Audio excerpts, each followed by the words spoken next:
અરવલ્લી જિલ્લાના મોડાસા તાલુકાના રાસુલપુર ગામમાં એક દુર્ભાગ્યપૂર્ણ ઘટનામાં વીજ તણખાના કારણે મકાઈનો તૈયાર પાક બળીને ખાક થઈ જવાનું સામે આવ્યું છે.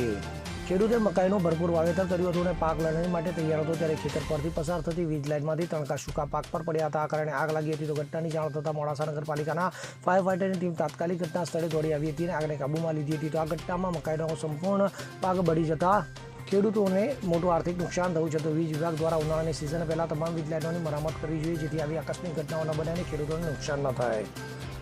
Bureau report CN21 news. હવે જુઓ દેશ દુનિયાની તમામ ખબરો તમારી આંગળીના ટેરવે. ઉઠાવો મોબાઈલ અને Google Play Store પરથી ડાઉનલોડ કરો અમારી CN24 ન્યૂઝ મોબાઈલ એપ.